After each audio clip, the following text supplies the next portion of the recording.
Hikayat yang diceritakan oleh Imam Al-Ghazali pengarang kitab Muqassafatul Qulub bahwa terjadi di zaman Nabi Musa alaihissalam ada seseorang tidak lurus, tidak istiqomah dalam taubatnya, sehingga ketika dia bertobat maka dia merusak kembali taubatnya, alias dia melaksanakan kembali dosanya, maksiatnya.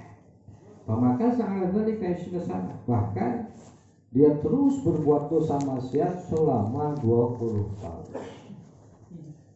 Dengan keberkahan dia pernah bertobat kepada Allah Subhanahu wa taala, maka Allah berkenan memberikan wahyu kepada Nabi Musa alaihi salam. Allah berfirman kepada Nabi Musa, "Wahai Musa, ceritakan kepada hambaku Kipulan, sesungguhnya aku Allah sangat membenci kepadanya."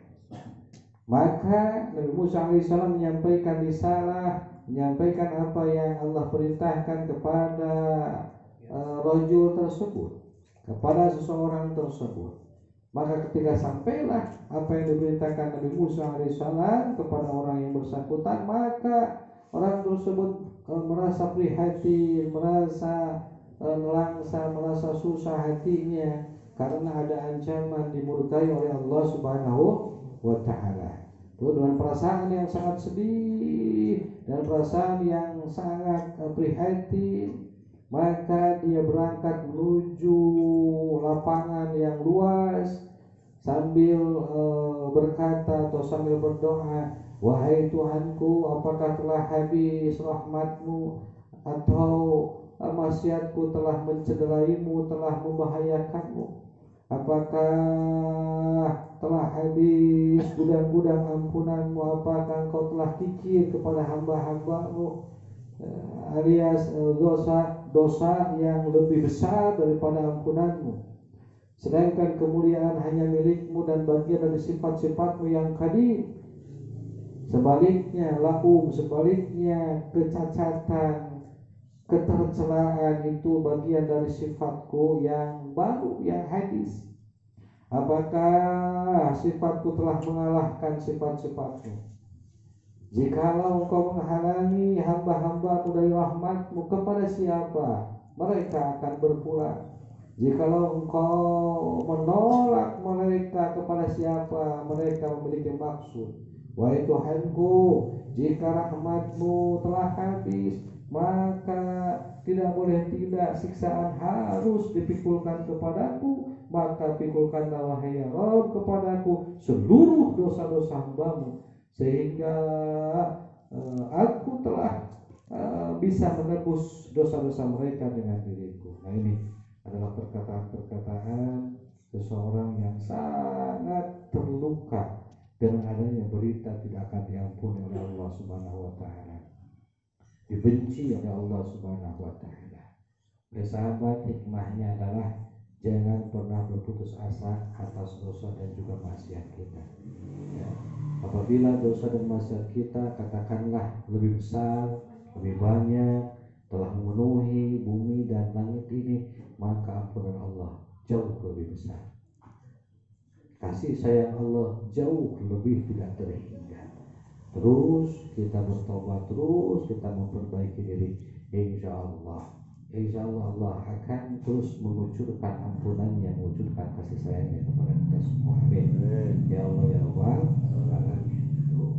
Sehingga bisa dipetik hikmah seorang yang terus memohon ampun kepada Allah dengan ungkapan-ungkapan yang katakanlah ungkapan yang membuktikan ingin diampuni oleh Allah Subhanahu wa taala. Terus salah satunya adalah seakan-akan mempertanyakan dirinya, walaupun hakikatnya ditujukan kepada Allah. Ya, hakikatnya dengan bahasa anfadat rahmatuka amdaratka masyati. Ditujukan kepada Allah, ya Allah, apakah rahmatmu telah habis atau maksiatku bisa mencederaimu? Padahal secara hakikat bahwa tidak mungkin alias mustahil ketercelahan, kesalahan, dosa, maksiat seluruh makhluk-makhluk Allah Kalau diibaratkan yang pertama diciptakan oleh Allah sampai yang terakhir Allah ciptakan, maka tidak akan ada satupun yang bisa membahayakan Allah. Tidak ada satupun yang bisa mencederai Allah Subhanahu wa Ta'ala. Karena apa? Karena Allah Maha Agung. Justru ketercelaan, kejahatan, dosa, maksiat, seluruh makhluk Allah Subhanahu wa Ta'ala itu akan berpulang kepada dirinya sendiri. Maka bahasa yang tadi disampaikan itulah bahasa yang ditujukan hakikatnya adalah kepada dirinya sendiri. Nah itu bahasa. Kemudian hikmah yang selanjutnya yang bisa kita petik adalah bahwa bagi seseorang yang memandang taubat, ampunan dari Allah lebih besar daripada kebutuhan duniawinya, maka dia akan selalu memilih untuk diampuni dosa, akan selalu memilih taubatnya diterima. Saya pernah katakan kepada sahabat-sahabat sekalian, kalau kita punya keinginan hajat duniawi, kalau dinilai nominalkan, misalkan tidak tanggung-tanggung 1 triliun, ya, mungkin puluhan triliun, mungkin ratusan triliun, dibandingkan dengan ampunan Allah, maka dia akan memilih ampunan Allah. Apalagi hajat kita yang hanya tidak seberapa. Hajat kita cuma bisa makan, hajat kita cuma bisa tidur enak, hajat kita cuma bisa ya kalaupun memberikan kewajiban kepada keluarga, berapa sih gitu, ya? Berapa? Tiap bulan paling tidak kalau kita membutuhkan 10 juta itu jauh, ya, jauh lebih kecil. Tapi auzubillah min dzalik, kalau ternyata kebutuhan yang kecil min hajat dunia, dari sebagian hajat dunia justru mengalahkan keinginannya untuk diampuni Allah Subhanahu wa Ta'ala. Bahasa radikalnya gini, lebih baik saya bisa makan daripada diampuni dosa. Alhamdulillah. Lebih baik saya sukses dunia daripada diampuni Allah. Kajian untuk diampuni dosa, oke, penting dia kecukupan. Penting gitu, bisa Tuhan alhamdulillah semua. Apakah nilai yang bisa membandingkan, yang bisa satu ampunan Allah Subhanahu wa Ta'ala dari dosa dan juga maksiat? Jelas tidak mungkin terganti, tidak mungkin dibandingkan ampunan Allah dengan seluruh anugerah-anugerah Allah yang ada di alam semesta raya ini. Bagi orang-orang yang mendapatkan siksaan Allah di dunia, apalagi di barzakh di akhirat, maka sirnahlah seluruh anugerah min umur dunia, dari sebagian urusan dunia. Kita contohkan dengan hal yang kecil. Apalah artinya uang jutaan kalau Allah menitipkan, kalau itu disebut siksa, Allah menitipkan sakit, misalkan sakit gigi, nyeri buntu, adakah nilai 1 juta dengan nyeri buntu? Tidak bisa. Justru orang akan memilih, kalau misalnya pilihannya 2, terus sehat, tidak sakit gigi dengan uang jutaan, dia akan memilih kajian terbuka duit jutaan, oke, memilih cager untuk itu. Kalau disebut penyakit itu adalah siksaan. Baik sahabat rahimakumullah, apalah artinya penyakit yang ada di dunia ini kalau dibandingkan sakit, betul? Maka bisa kita telaah dan bisa kita renungkan bagaimana pengalaman saudara-saudara kita. Walaupun untuk kita bisa kita beristiadah, kita bisa mohon perlindungan dari Allah Subhanahu wa Ta'ala supaya tidak terkena dengan penyakit yang menghabiskan waktu, menghabiskan energi, menghabiskan materi. Banyak saudara-saudara kita yang katakanlah memiliki warisan dari orang tuanya sampai bermiliar-miliar, dengan satu penyakit saja, maka tidak ada bandingan, tidak ada bandingan. Bahkan hartanya akan habis dengan sebab mengurusi penyakitnya. Nah itu sahabat. Jadi bagi saudara-saudaraku sahabatku yang alhamdulillah di dalam pengajian selalu bisa memposisikan mana yang lebih agung, mana yang lebih mulia, mana yang lebih berharga daripada sesuatu yang jauh tidak lebih berharga. Uang 10 juta itu tidak ada harganya dengan bisa kentut. Bisa hidup lancar 10 juta naon-naonan. Banyak orang yang tidak bisa BAB harus dioperasi, itu berapa puluh juta, betul tidak? Maka syukurilah bagi sahabat bisa hidup, bisa BAB, alhamdulillah.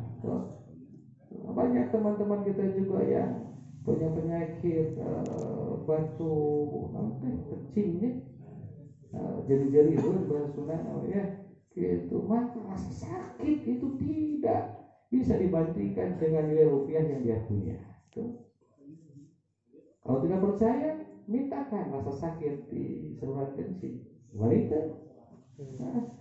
Kau mata buka duit nyari kita.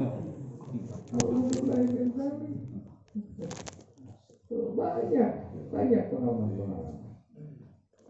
Maka oleh sahabat, yaitu kalau kita misalkan menginginkan kesehatan, itu adalah sesuatu yang besar. Kita memiliki penghargaan dalam permintaan kita yang tidak bernilai dari Allah Subhanahu wa Ta'ala. Tetapi sehebatnya, seagungnya, seluar biasanya nilai kesehatan tidak bisa dibandingkan dengan ampunan Allah. Saya lihat lagi, diampunan Allah buat apa? Ya, lihat sejarah mengatakan Fir'aun laknatullah itu seseorang yang diberikan kegagahan oleh Allah Subhanahu wa Ta'ala. Bahkan bisa disebut dalam sejarah, dan itu adalah orang yang tidak pernah sakit. Ya, mungkin pernah sakit tapi bukan sakit besar. Makanya kalau kita merasa sakit, alhamdulillah berarti kita dikecualikan dari Fir'aun. Orang yang tidak pernah gering berarti Fir'aun. Alhamdulillah. Tetapi apalah kemewahan, apalah artinya keagungan, apalah artinya kegagahan Fir'aun, kalau ternyata akhirnya suul khatimah, akhirnya mendapatkan murka dari Allah Subhanahu wa Ta'ala, dan akan mendapatkan siksaan yang jauh lebih besar, jauh lebih hebat daripada apa yang dia telah terima dari bagian anugerah Allah Subhanahu wa Ta'ala. Wahai sahabat, silahkan terus berjuang atas hajat kita minum di dunia, dari bagian dunia. Tapi ingat, jangan pernah menggadaikan ampunan Allah dengan keinginan dunia kita. Kalau toh ada keinginan dunia kita tidak tersampaikan oleh Allah Subhanahu wa Ta'ala, maka yakinlah bahwa sebenarnya Allah sedang sayang terhadap kita. Allah lebih melihat bahwa ampunannya itu jauh lebih kita butuhkan daripada hanya sekedar hajat dunia kita. Mulai berpikir, mulai merenung. Jangan sampai kita buang-buang energi, hambur energi pikiran, hambur energi batin, hati hanya untuk dicurahkan kepada sesuatu yang tidak berharga. Ya. Berbahagia wahai sahabat, mudah-mudahan hati kita sama bahwa ampunan Allah jauh lebih besar daripada sekedar hajat kita dalam urusan dunia. Amin ya Allah ya Rabbal alamin. Kita punya maksud datang kepada guru memerintahkan udah baca misalkan ya Latif sedikit saja 129 kali, cuma selama 40 hari. Tapi selama 40 hari ternyata maksud kita itu tidak tersampaikan, tidak terlaksanakan, tidak dikabul oleh Allah Subhanahu wa Ta'ala. Maka yakinkan bahwa sebenarnya Allah itu bukan tidak mengabulkan hajat kita, tetapi Allah justru mengabulkan hajat yang lebih besar dari sekadar hajat kita. Ya, ini adalah Allah akan mengampuni dosa-dosa kita, maksiat kita. Kalau tidak percaya silahkan Anda berpulang lebih dulu. Sok mau itulah. Kan mau tidak. Sing lamun teh orang tong beruning maut sakaratul maut saja. Apa yang kita butuhkan? Kita punya uang miliaran rupiah, kita punya harta tanah hektaran, kita punya mobil mewah, kita punya anak yang semuanya menjadi orang sukses. Apa yang kita butuhkan ketika kita sakaratul maut? Gak ada artinya semua. Tidak ada artinya semua. Maka salah satu harapan ketika kita sakaratul maut adalah adanya ampunan Allah. Nah, mulai berpikir ke sana. Insya Allah kita akan terus berjuang untuk menjemput sesuatu yang berharga bagi kita, bernilai bagi kita. Bukan saja di kehidupan dunia ini, bahkan sampai di kehidupan barzakh dan juga kehidupan akhirat. Nah, termasuk hikmah dari orang ini, ya. Ada orang di zaman Nabi Musa yang betul-betul ingin diampuni oleh Allah Subhanahu wa Ta'ala, sampai akhirnya ada kalimat, ya Rabb, kalau ternyata kasih sayangmu telah habis, ampunanmu telah tertutup darimu, maka jika aku berhak mendapatkan siksamu, maka penceburan mah jangan segan-segan, tanggung seluruh dosa hamba-hambamu, berikan siksanya kepadaku, biar mereka yang senang, biar mereka yang selamat, biar aku saja yang celaka. Luar biasa. Dibalik rojul tersebut, orang tersebut ingin diampuni dosa oleh Allah Subhanahu wa Ta'ala, yang mungkin ketika dia mendapatkan ampunan dosa bagi dirinya diberikan oleh Allah Subhanahu wa Ta'ala, ternyata ada sesuatu yang jauh lebih Allah cintai, jauh lebih Allah banggakan ketika dia berani untuk menanggung dosa seluruh hamba-hamba Allah Subhanahu wa Ta'ala. Nah, kalau kita berpikir dosa misalkan belum dimengerti, paling tidaklah beban kehidupan orang lain. Kalau misalkan dia sendiri punya beban kehidupan, dimintakan, dimunajatkan kepada Allah, berdoa kepada Allah Subhanahu wa Ta'ala untuk bisa terlepas dari beban itu, mungkin Allah tidak akan memberikan pengabulan, tidak akan menerima doanya. Kalaupun Allah memberikan pengabulan dan doanya, hanya bisa bermanfaat untuk dirinya sendiri. Tetapi kalau dia munajat kepada Allah supaya seluruh kebingungan, seluruh beban kehidupan, seluruh umat di dunia, maka itulah yang Allah akan banggakan, itulah yang Allah akan dinilai dengan suatu kemuliaan yang jauh lebih besar daripada hajatnya sendiri. Alhamdulillah. Nah, nanti insya Allah akan dilanjut di bab ke-18 mengenai keunggulan berkasih sayang. Syekh Ahmad Rifai rahimahullah diceritakan dalam manaqibnya. Saya pernah menceritakan, kalau tidak salah, 3 tahun sebelum beliau meninggal, beliau itu orang yang selalu banyak berpuasa, tapi ternyata ada satu kekagetan dari murid-muridnya, sahabat-sahabatnya. Dia selalu berpuasa, tapi ketika dia merasakan muntah, kemudian memuntahkan apa yang ada dalam perutnya, itu seperti orang yang tidak berpuasa, seperti orang yang banyak makan, banyak minum. Itu ketika muntah itu seluruh yang biasa dimakan oleh umumnya manusia itu dimuntahkan dari mulutnya. Maka ketika murid-muridnya, ketika sahabat-sahabatnya bertanya, wahai Syekh, kenapa engkau itu orang yang banyak berpuasa, jarang makan, tetapi kalau muntah itu banyak makanan minuman yang umumnya dimakan oleh manusia? Maka jawabannya adalah, apa yang saya muntahkan bukan dari apa yang saya makan dan apa yang saya minum, tetapi apa yang saya muntahkan adalah apa yang umumnya manusia makan dan minum yang menjadikan kegelapan dalam hatinya, yang menjadikan siksa bagi umumnya muslimin atau umumnya manusia.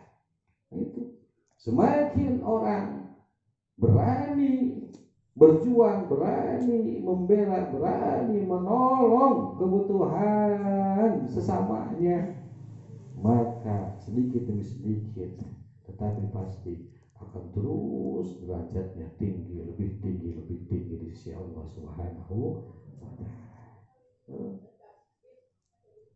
Kalau orang membela dirinya, kalau orang membela keluarganya, ya itu juga bagus. Tetapi nilainya itu kalau diderajatkan masih sama dengan derajat binatang. Binatang pun itu sayang terhadap anak-anaknya, betul.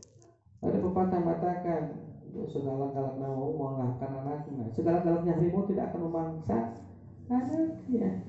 Berarti secara fitrah ada kasih sayang orang tua terhadap anaknya. Ada kasih sayang, apalagi tuh seseorang manusia terhadap dirinya sendiri, gitu. Itu fitrah. Tapi kenyataannya di akhir zaman banyak orang yang justru jangankan kepada keluarganya, jangankan kepada orang lain, dirinya sendiri pun tidak dikasih sayang, tidak dikasihani, tidak dihargai. Sehingga ketika dia berbuat dosa, berbuat maksiat, terbuka aibnya, justru dia berbangga. Naudzubillah, subhanallah ini tadi. Itu apalagi kasih sayang buat keluarganya, buat orang. Nah, terus kita merenungkan sekali lagi apa yang lebih berharga daripada sekedar hajat-hajat kita. Toh kalau hajat-hajat kita min umuri dunia, dari sebagian urusan dunia, tidak dimintakan, tidak dipakai alat meminta kepada Allah Subhanahu wa Ta'ala, yakinlah Allah akan memberikan apa yang menjadi hubungan kita. Sebelum kita pandai meminta, sebelum kita mahir berdoa, Allah selalu memenuhi kebutuhan kita. Maka kalau kita ingin meminta, kalau kita ingin berdoa, mintakan, doakan sesuatu yang berharga untuk diri kita, untuk keluarga, untuk muslimin. Ini adalah salah satunya meminta ampunan Allah, meminta tobat yang diterima, meminta dosa-dosanya, maksiat-maksiatnya diberikan kemampuan oleh Allah untuk dihentikan, untuk dijauhi. Amin ya Allah ya Rabbal Alamin. Nah, ketika orang tersebut sudah bagus meminta kepada Allah Subhanahu wa Ta'ala dengan rasa keprihatinan yang mendalam atas dosa maksiatnya, maka Allah mengutus kepada Nabi Musa alaihissalam, idhab ilaihi wa qul lahu law kanat dhunubuka mil al-ardi la ghafartuha. Wahai Musa, pergi temui dia, katakanlah, jikalau dosa-dosamu memenuhi bumi dan juga memenuhi bumi, maka aku akan mengampuninya. Ya. Dan setelah itu engkau bermakrifat kepada kesempurnaan kudrah, kesempurnaan afwa, kesempurnaan rahmah. Semakin orang bermakrifat atas segala kemahaan Allah Subhanahu wa Ta'ala, termasuk ampunannya, kasih sayangnya, maka Allah akan memberikannya itu. Maka dalam diskusi diceritakan, ana inna dzanni hasani al-di, aku Allah berdasarkan prasangka hambaku. Maka jikalau kita berprasangka baik kepada Allah, maka Allah akan memberikan sesuai dengan prasangka kita, yakni kebaikan. Sebaliknya jika kita berprasangka buruk kepada Allah, maka Allah pun akan memberikan keburukan atas sesuai dengan prasangka kita. Nauzubillah, subhanallah minda. Wa qala yang parantos padawukeun sallallahu alaihi wasallam bagi Nabi sallallahu alaihi wasallam, ma min sholatin teu eta tetep tina hiji swanten hiji sorak ari anu langkung mika cinta ilallahi mu Gusti Allah, min sholatin tinimbang hiji sorak abdi, min sholati abdi tinimbang hiji sorak hamba, mudhibin anu boga dosa, taibin anu tobat.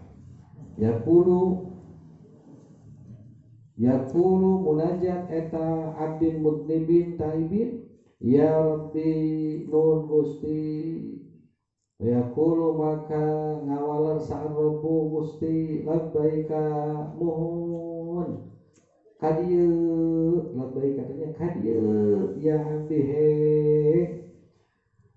hamba kaula sampai nyarita anjeun makana perkara turidu anu dipikahayang ku anjeun anta tegasna anjeun indi anu aya di sisi kaula kabadi malaikati seperti sawarehna malaikat-malaikat kaula ana ari kaula Allah an yaminika aya di katuhun anjeun wa an shimalika jeung aya di kenceun anjeun wa fauqaka jeung aya di saluhureun anjeun wa qaribun jeung maha deukeut min domiri qalbika tina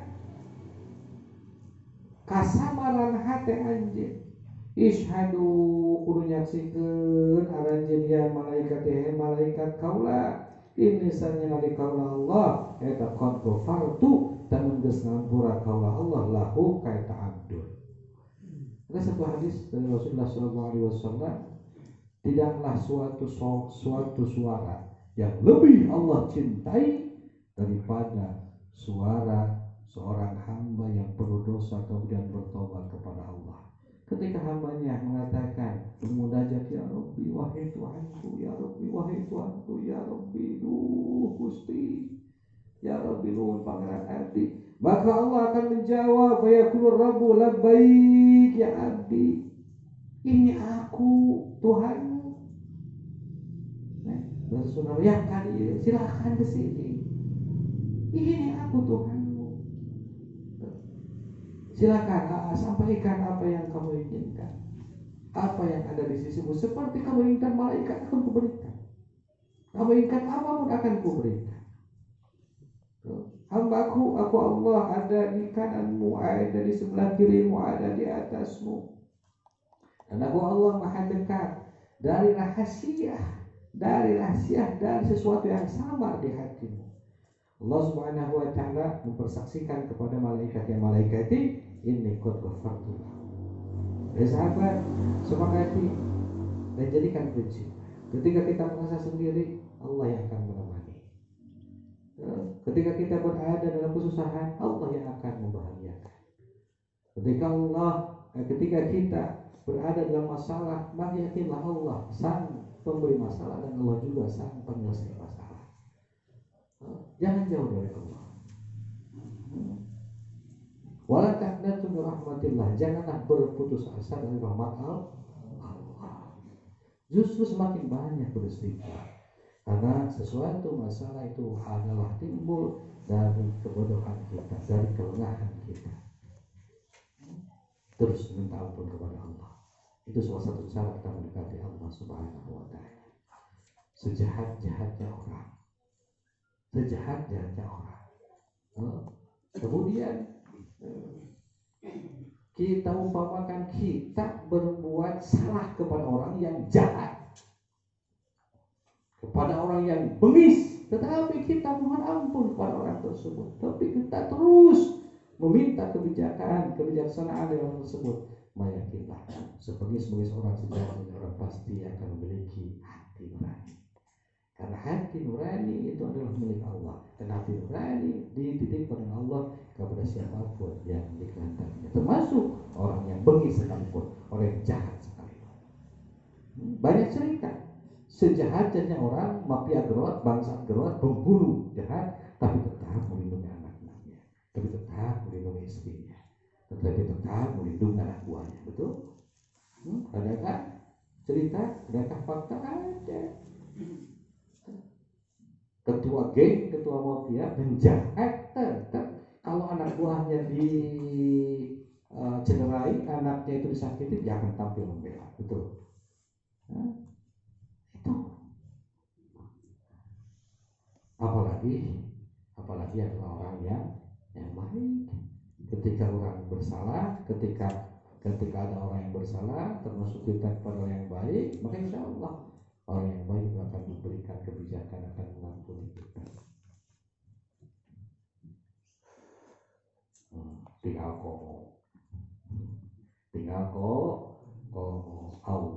Subhanahu wa ta'ala yang maha baik. Di suara yang Allah lebih cintai adalah suara pendosa yang bertobat kepada Allah Subhanahu wa ta'ala. Pendosa tersebut yang bertobat mengucapkan ya Rabbi, Tuhanku, Tuhanku, Allah akan menjawab labbaik, kemarilah wahai hambaku, labbaik ya abdi, apa yang kamu inginkan wahai hambaku? Kamu ingin dosa diampuni, gampang, saya ampuni. Kamu inginkan lancar usaha, gampang, saya lancarkan usaha. Kamu ingin apa? Itu hikmah daripada istighfar dan tobat seorang hamba kepada Allah Subhanahu wa ta'ala. Apalagi ada salah satu ciri bukti seseorang yang berharap tobat dari Allah Subhanahu wa ta'ala, ada penerimaan, yakni bercucuranlah air matanya, maka air mata itu yang akan menjadi penyelamat kehidupannya di barzah hingga akhirat nanti, bisa memadamkan api neraka. Qala parantos ngarioskeun saha Dhunnunil Misri, Syekh Dhunnil Misri, Syekh Dhunnun al-Misri rahimahullah, anna ibadan sanyanyana hari hiji hamba, anna ibadan sanyanyana hari pirang-pirang hamba, etanasobu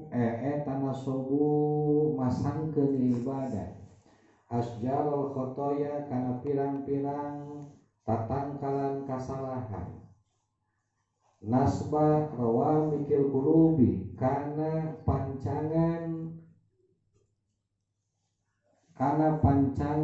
nyawa pirang-pirang hati atau isi pirang-pirang hati, wasakau sareng nyebor itu ibadah kana qulub bimahi taubati kucai tobat, pas marat maka teras buahan itu asjarul khotoya, nadman barina nalangsa, husnan jeung barina prihatin, fajunu maka jadi garelo itu jalma-jalma min gori jununin bari henteu gelo sabenerna, watalazzadu jeung jadi baringung itu jalma-jalma min ghairi ummi bari henteu lolong wala bukmin jeung henteu pieu, wa innahum jeung sanyanya ari itu sadayana etahum tegasna itu sadayana eta al-bulagha jami-jami nu ahli bahasa al-fusahahu tur jami-jami anu para sehat al-arifuna tur jami-jami nu makrifat billahi ka Gusti Allah wa rasulihi jeung ka utusanna Allah, summa syarabu saterusna ngaraleueun itu jalma-jalma bikasis sofai ku gelas murni, fawarosu maka ngawarariskeun ngararanjeun al-sabra kana kasabaran ala tulil balai kana nampikeun panjangna balai, ala tulil balai kana nampina panjangna balai, summa tawallahat saterasna teuleum naon kulubum pirang-pirang hati itu jalma-jalma fil malakuti dina kerajaan malakut, wajah jeung uriling naon afkaruhum pirang-pirang pamikiranana baina saraya di antara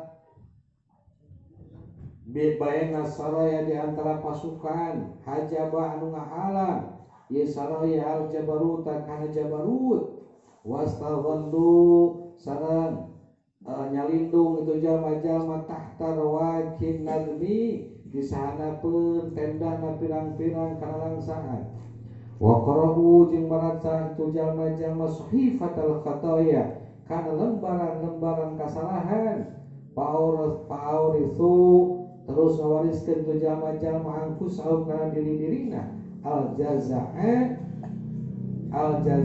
kana rintihan, hatta wasalu sehingga dugi itu jalma-jalma ila uluwi zuhdi karena tingkatan luhurna zuhud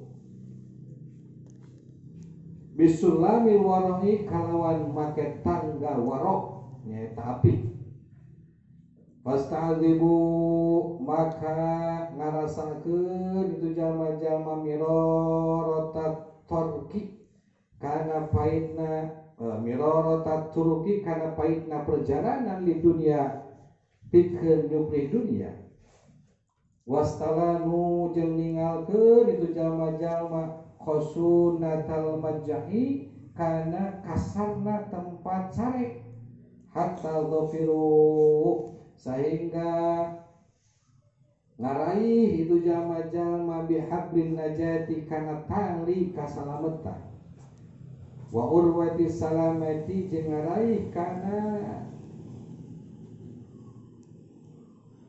wa irwati salamati jeung ngaraih kana paseukna kasalametan kana puncakna kasalametan wa sarihat jeung mubarak naon arwahun pirang-pirang ruhna itu jalma-jalma fil ala dina alam luhur hatta anahu sehingga caricing jalma-jalma fi riyadin naimi dina taman-taman kanikmatan wa khadu jeung teuleum itu jalmi-jalmi bi bahril hayatin kahirupan dina lautan kahirupan waradimu jeung mentas waradimu jeung nutup waradimu jeung nutup jalma-jalma khana biqal jazai kana pirang-pirang parit keluhan pirang-pirang parit keluhan wa baru jeung ngaliwatan itu jalma-jalma jusurul hawa kana jembatan-jembatan nafsu hatta nazalu sehingga cicing sehingga nempat itu jalma-jalma bi fana'il ilmi kana fanana ilmu wastakau jeung niuk itu jalma-jalma min adiril hikmati tina balongna hikmah warakibu jeung narumpak itu jalma-jalma safinatal fatonati kana perahu kecerdasan perahu cerdas wa aqlihu jeung bertolak itu jalma-jalma biliyahin najati ku sabab angina kasalametan bi bahri salamati di lautan kasalametan hatta wasalu sehingga terpi itu jalma-jalma ila riyadir rahati kana taman-taman kamarjaan wa ma'danil izzi jeung tambang sumberna kagungan wal karomati jeung kamuliaan. Baik sahabat rahimakumullah, Syekh Dhunnun Al-Misri beliau memberikan ungkapan yang sangat luar biasa, memakai bahasa yang penuh sastra, penuh hikmah, penuh makna, menceritakan hamba-hamba Allah dalam perjalanannya menuju Allah. Beliau mengatakan sesungguhnya hamba-hamba Allah itu seperti memasangkan atau menancapkan pohon-pohon kesalahan yang sehingga bisa menyampaikan kepada pancangan nyawa hatinya, pancangan akhir hatinya.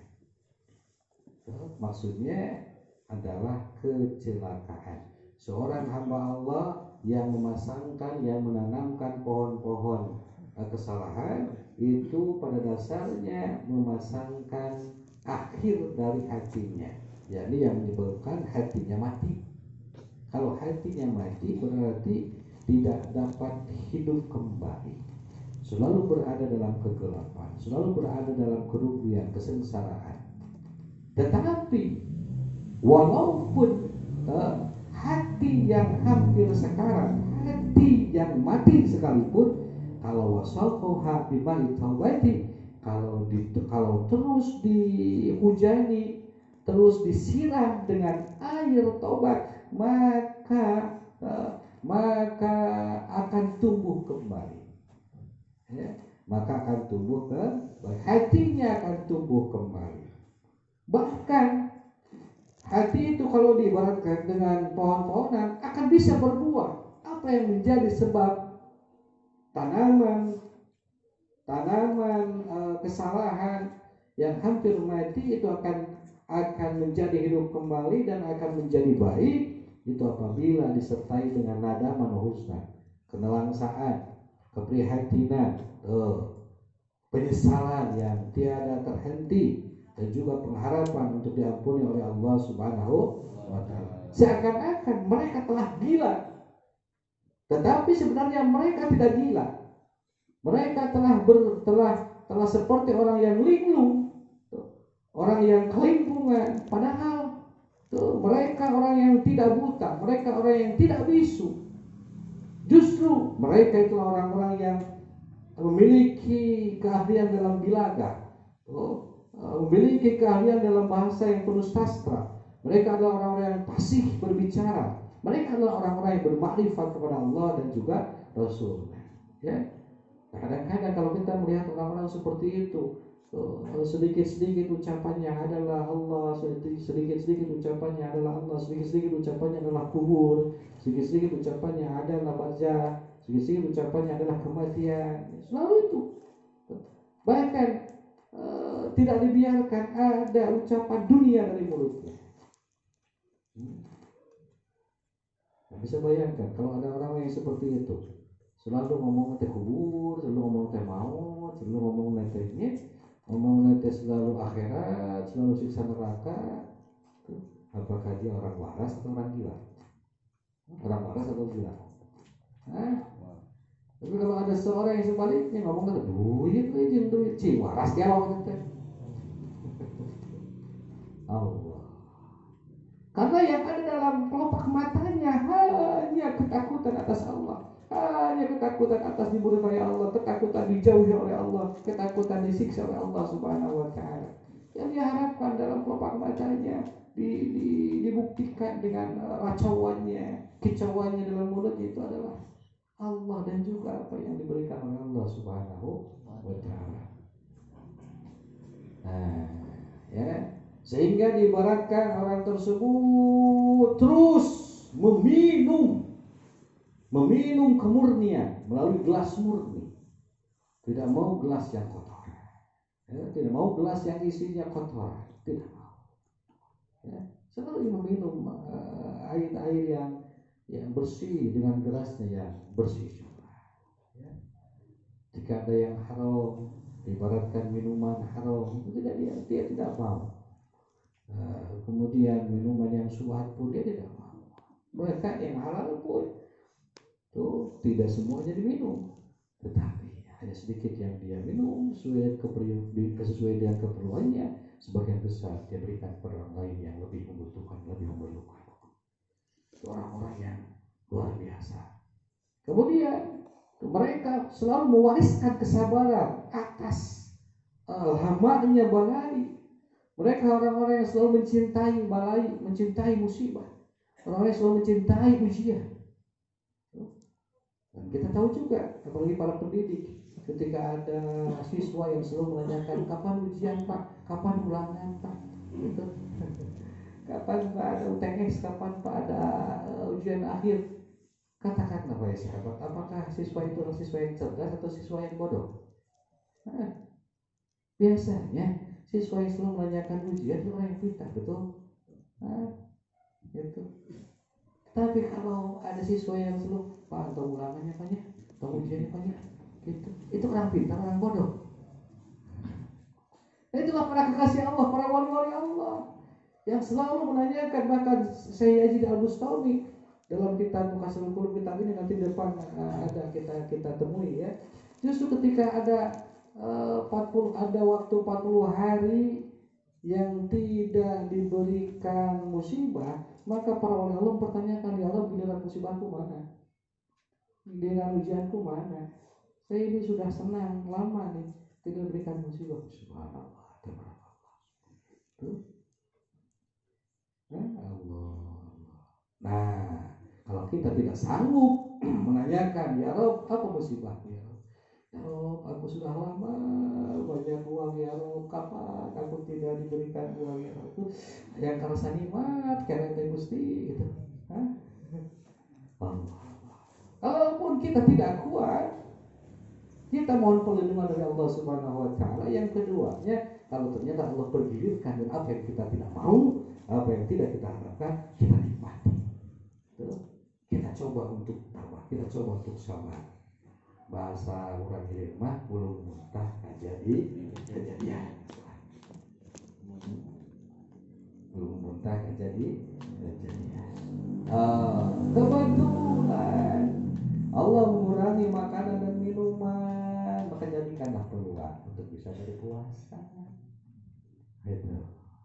Ya. Kebetulan Allah kurangi materi, Allah kurangi finansial, Allah kurangi uang. Kebetulan, maka kita bisa mengurut kesabaran ketika kita melihat barang-barang yang bagus yang biasanya kita shopping sehingga kita tidak shopping. Biasanya kita misalkan konsumtif dalam kehidupan, selalu ingin berbelanja, maka kita bisa henti. Dan kalau kita sehat, kita selalu berdosa, kita selalu bermaksiat, pengennya kita ke tempat misalkan dugem, ke tempat diskon, ke tempat judi atau ke tempat yang ada maksiatnya, tapi dengan sakit belum mudah kejadian, jadi kita bisa menghentikan itu. Nah, perjalanan hamba Allah yang diceritakan oleh Syahdin al-Misri seperti itu. Mereka seolah-olah mewariskan kesabaran, mencontohkan kesabaran dengan berlama-lama dalam balai. Kemudian mereka berjalan, kemudian mereka bisa menembus kerajaan malakut, kerajaan malaikat. Alam malakut dia tembus. Kemudian pikirannya itu berkeliling untuk pasukan-pasukan yang bisa menghalangi Jabarut. Jadi pikirannya mana sih penghalang-penghalang, mana sih pasukan-pasukan yang bisa menghalangi perjalanan dirinya bisa menembus alam Jabarut. Terus sehingga mereka berpikir apa saja yang menjadi penghalang bisa menembus alam laut. Jadi pikirannya bagaimana caranya supaya perjalanannya mulus sampai ke alam laut yang diciptakan dalam kitab Sirul Asrar. Pikirannya itu bagaimana perjalanan dirinya menuju Allah, bukan sekedar ya tadi apa yang bisa dimakan, apa yang bisa diminum, apa yang bisa dibelanjakan, apa yang bisa didapat minum umur hidupnya. Tidak itu. Beda ya perjuangannya.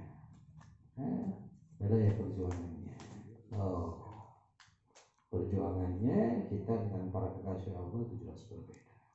Walaupun mungkin serupa dalam urusan dunianya, tapi pada hakikatnya adalah berbeda. Alhamdulillah, maka kita harus bisa menyerupai mereka. Itu satu contohnya dan sering saya contohkan. Kalau seorang kiai itu berharap mendapatkan uang 1 miliar, kira-kira untuk kiai tersebut, ya, bagi kiai tersebut uangnya akan dipergunakan untuk apa? Kalau kiai berharap ingin mendapatkan uang 1 miliar, untuk apa uang tersebut? Jelas, dan kita yakin tidak mulus-mulus, maka kiai tersebut akan menggunakannya demi membantu syiar-syiar Allah, membuat sarana prasarana, ingin buat pesantren, tambahan mungkin asrama, tambahan mungkin perangkat-perangkat yang lain. Itu. Dan ayangnya beda itu. Beda jemuran. Bukan ayang samiliar tinggi pakai naon samiliar. Hah? Temborning samiliar. Bukan duit 10 juta kayaknya. Beda keinginannya. Makanya pantas berbahagialah ketika Allah memberikan rezeki yang hanya seperti ini. Berarti tertutup peluang cengos. Tertutup peluang untuk berdosa dan juga bermaksiat. Jadi kita mau tekaupan ya, tekaup boga leuwih bahadat. Bisa pahami? Ya pantas saja, keinginannya berbeda. Keinginan Para kekasih Allah itu bisa menembus alam laut. Nah kita bisa menembus alam laut. Alam apa kita? Kita berada dalam kegelapan, yang menggelapkan kita itu apa? Mereka menembus alam kegelapan. Kegelapan bagi mereka itu apa? Kegelapan bagi kita itu urusan dunia. Betul tidak? Kegelapan bagi mereka itu adalah dosa. Maka ada yang posting, kalau tidak salah Mang Denny, ya, posting itu adalah rada menggelitik juga, ya. Mang Denny, postingannya swab dirimu dengan Quran, vaksin hatimu dengan zikir. Halus postingan anak. Cuci tanganmu dengan sedekah. Tuh. Maka hidupmu akan berkah. Betul tidak? Ya. Nah, tapi kalau mudah-mudahan beliau bisa melaksanakan. Amin. Amin. Subhanallah. Tuh di swab Quran. Wah. Divaksin kudikir. Wush. Cuci tangan dengan sedekah haji. Tuh. Jaga jarak dengan maksiat. Wah. Tuh. Jadi tiru MT itu luar biasa. Itu selalu pakai masker. Maksudnya tutup mulut dari keburukan lisan, tutup mulut dari bohong, tutup mulut dari memuji, tutup mulut dari mengeluh. Tutup. Kiwai ali batur untuk sholat lancar urusan itu turutan. Siapa salah kan? Kayak betul mah sareng ngaji tapi beungat montong ngaji atuh. Kita sareng ngaji aja di walang sakit. Nah, simpelnya. Sirik kan teu ngaji cenah beungat, montong ngaji aya beungat bejuk tuturkeun. Lamun balang sakene teu insyaallah salah. Allah. Ya. Tuh. Selalu cuci tangan. Nah, kan cuci tangan eta. Jangan sampai kita menggunakan tangan kita untuk kejahatan. Ya. Itu untuk meraih sesuatu yang tidak halal. Ya. Wah, penting mas kilo baik. Betul rugi oke baik betul. Cilaka alhamdulillah. Justru cuci tangan pertama kali dengan sedekah, cuci bersih ke tangan orang. Jaga jarak dengan dosa, jaga jarak dengan maksiat, luar biasa. Nah, paling tidak kalau sahabat-sahabat mau buat status gitu ya lah, nah jangan bisa ngamal lah nanti punya status lain lah, begitu bikin status ya. Tujuannya adalah menginspirasi, mengingatkan, menasihati. Alhamdulillah. Ingat, segala sesuatu akan dimintai pertanggungjawaban, termasuk statusmu, ya. Nanya sahabat-sahabat gemas silih emutan, ya, saling mengingatkan, ya. Tapi saling mengingatkannya kalau bisa jangan di grupnya gitu, tapi di japri saja ya, itu bisi nu dinasehatina kejenaheun akhirnya jadi madarat gitu ya, jadi tidak maslahat. Nah itu Syekh bin Al-Bisri menggambarkan hamba-hamba Allah dalam pikirannya, bagaimana bisa menyampaikan dirinya kepada kedian zuhud dengan tangga kehati-hatian dalam melaksanakan hukum. Mereka bisa merasakan bagaimana pahitnya perjalanan di dunia dalam pikirannya. Untuk bisa merasakan manis di surga, maka harus bisa meminum, bisa meregup pahitnya dunia. Uang ada, nasi ada, minuman ada, tapi dicoba dipahitkan ya dengan berpuasa. Segala sesuatunya tersedia tapi dikurangi. Mereka adalah hamba-hamba Allah yang selalu bisa meninggalkan bagaimana empuknya tempat tidur justru meraih bagaimana kasarnya tempat tidur. Sekali-kali wahai sahabat, tuh ranjang yang empuk itu bisa kita tinggalkan. Tidur hanya ya sehelai karpet atau hanya sehelai kain sajadah, kita tidur ya sajadah. Tinggal komo tuh boga di ranjang empuk nah belum muntah aja dia itu. Yang punya ranjang empuk saja kita berusaha untuk ditinggalkan, apalagi yang tidak punya ranjang empuk. Kita syukuri, alhamdulillah kudu ditinggal. Ya, cing gampang mana? Punya ranjang empuk ditinggalkan dengan yang tidak punya ranjang empuk ditinggalkan, gampang mana? Gampang mana? Tuh, kita menguji diri dengan keberadaan dengan menguji diri kenelangsangan.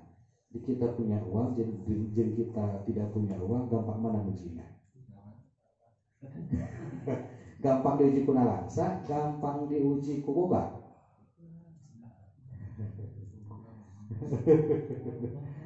Alhamdulillah, sok pikiran ya. Gampang diuji ku boga, gampang diuji ku teu boga. Silakan renungi ya. Silakan renungi. Ya, kalau misalkan tidak bisa merenungi, silakan bermusyawarah. Kira-kira kita gampang diuji dengan sehat atau sakit? Kira-kira kita gampang diuji dengan banyak orang atau tidak banyak orang? Ya, itu silakan. Kalau misalkan contohnya gini, kalau kita bikin berjamaah mampu nggak berlama-lama? Mampu kita berlama-lama? Mampu lila itu menurut wiridan bareng, tapi lamun sorangan mampu lila itu wiridan Allah. Silakan. Saya pernah menceritakan bahwa kalau kita punya uang 10.000, orang meminta setengahnya, sabaraha 5.000, mampu tuh kan? Mampu. Kalau kita punya uang ditingkatkan 100.000, ada orang yang minta setengahnya, dikasih tidak, mampu tuh kan? Sabaraha setengah ke 100.000. 50.000. Namun udah diberi duit Allah 1 juta, ada orang yang minta setengahnya. Sing lu minta setengahnya kena 1 juta, saudara 100.000. Bisa tuh.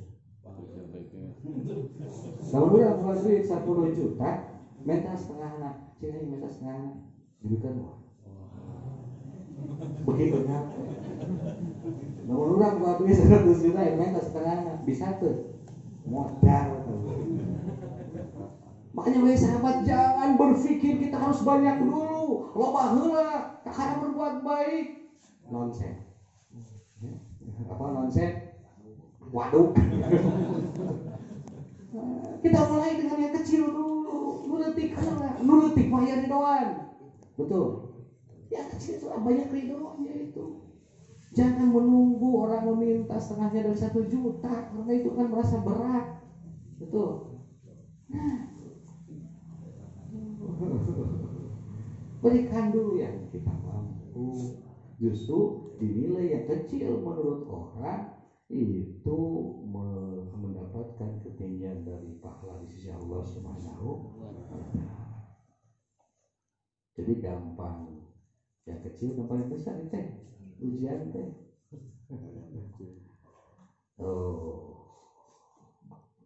Ya sahabat, itulah ujiannya. Kadang-kadang Allah sayang kepada kita dengan tidak memberikan apa yang kita ingin, tapi Allah akan memberikan apa yang kita butuh. Pasti Allah tidak akan memberikan apa yang kita inginkan, tapi Allah akan memberikan apa yang kita butuh. Betul. Bisa pahamnya? Yaitu ungkapan Sayyidina Al-Misri yang sangat luar biasa. Kemudian hamba-hamba Allah itulah orang-orang tuh yang menutup rapat-rapat parit keluhan. Jadi keluhan itu, kicauan, gerutuan itu diibaratkan parit, ya, diibaratkan non parit teh. Parit apa parit? Solokan, ya. Jembatan, parit itu solokan. Nah, itu ditutup. ditutup, kemudian dilintasi, ya. Jadi intinya jangan banyak mengeluh. Orang-orang yang fokus pada perjalanan menuju Allah, orang-orang yang selalu meminimalisir bahkan menghilangkan keluhan. Jangan banyak mengeluh, karena dari keluhan tidak akan menuntaskan masalah. Itu orang tuh mengeluh sorangan, sorangan ya, sorangan, coba ngeluh. Cing batu meninggali orang ngeluh disebutkan kieu. Buat gara-gara lidah nih, error itu alias ngacapruk. Banyak orang ngacapruk, apalagi ngacapruknya kepada orang lain, ngeluhnya kepada orang lain. Kenapa harus banyak mengeluh kepada orang lain? Karena belum tentu mereka itu bisa mendengar keluhan, apalagi membantu keluhan, betul tidak? Capruk. Nah, yang banyak mengeluh. Karena orang-orang yang fokus tadi itu pada perjalanan menuju Allah, itu orang-orang yang bisa melintasi parit-parit keluhan, bisa menutupi dan juga melintasi parit-parit keluhan. Kemudian bisa melintasi jembatan-jembatan hawa nafsu. Hawa nafsu itu menjerat, maka harus dilalui, sehingga bisa tinggal di dalam kefanaan ilmu. Maksud kefanaan ilmu adalah keilmuannya, pengetahuannya itu bisa menjadi peredam atas segala keluhannya, atas segala hasrat syahwatnya, hasrat hawa nafsunya. Kemudian para hamba-hamba Allah berusaha menyiram, bisa berusaha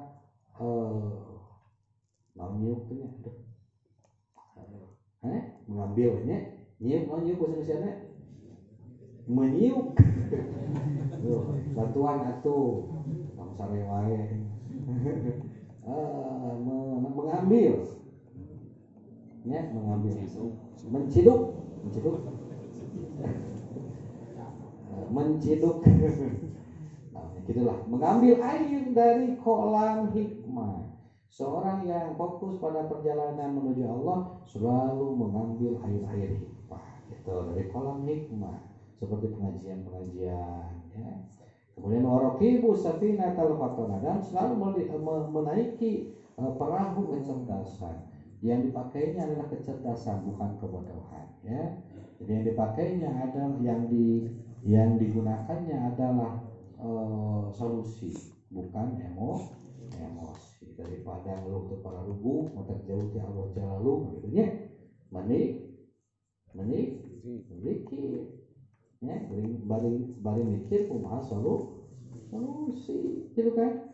Nah, kemudian wa aqli'u biryahil najah. Kemudian orang-orang yang bertujuan pada perjalanan menuju Allah selalu bertolak dengan angin keselamatan. Jadi yang diinginkannya adalah angin keselamatan, bukan angin sebaliknya adalah kecelakaan. Atau dalam lautan keselamatan, sehingga sampailah mereka ke taman-taman raha, taman-taman kesenangan, taman-taman kebahagiaan, taman kegembiraan, wa ma'danil izzi, dan juga sumbernya keagungan, wal karamati, sumbernya kemuliaan.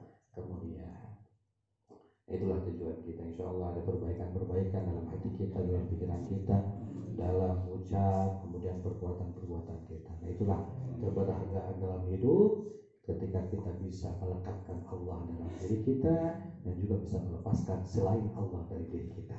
Ya, Allah. Jangan jadikan dunia selain Allah itu melekat dalam hati. Justru yang harus dilekatkan adalah Allah, sang pemilik dunia. Dan semakin kita bisa melekatkan Allah dalam hati, maka dunia akan mendekat. Semakin kita mendekatkan sedang Allah dunia, maka Allah akan menjauh, dan dunia pun akan menjauh. Nauzubillah subhanahu wa ta'ala. Wallahu a'lam bissawab. Alhamdulillah.